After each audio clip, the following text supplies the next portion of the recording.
If you're looking at the history of money, money was created as an alternative to barter. It had certain characteristics, it was malleable, it was pure, and so on and so forth.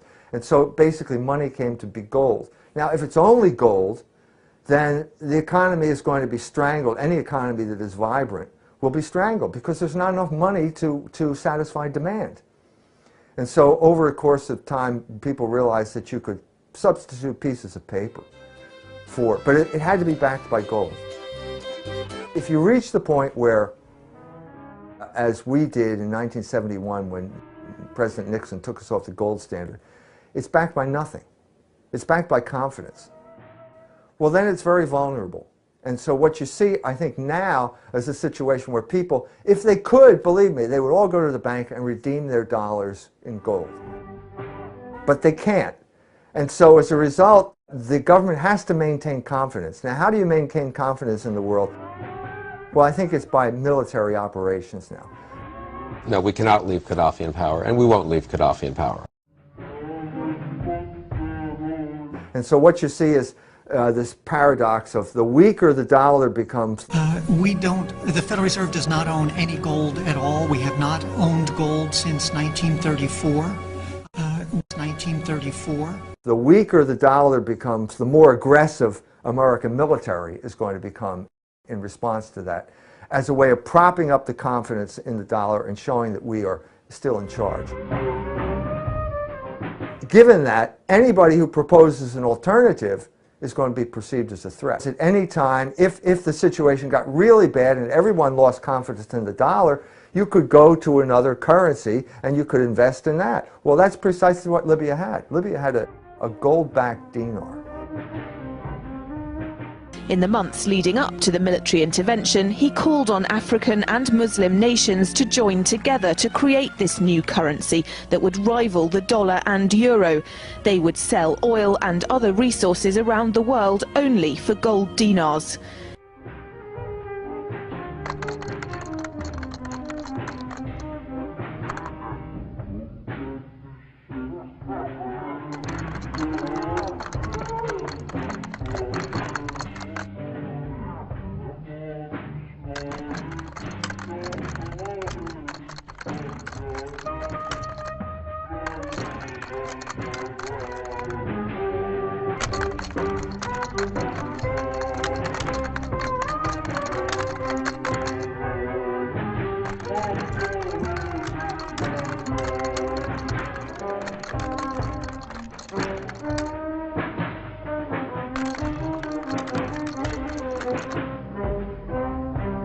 As the usury started to strangle the world economy,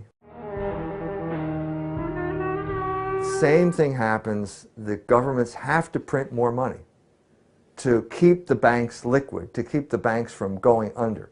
But the more money they print, the more they devalue their own currency. And once that happens, people look for something that's an alternative store of value.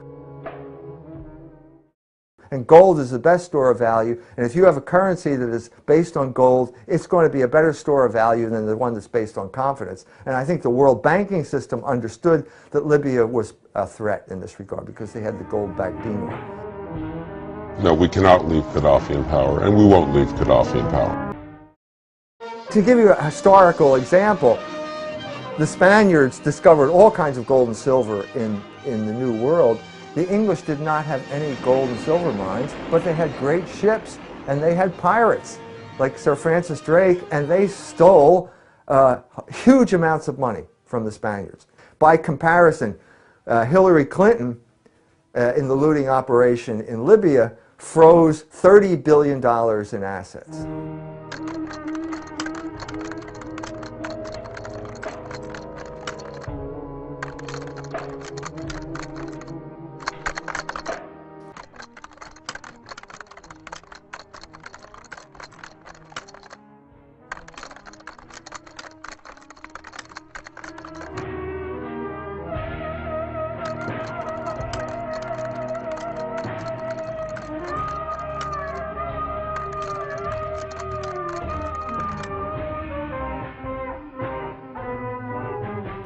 And now that they've conquered him, So, I mean, that is the land of unconfirmed reports. Yes, we came, we saw, he died.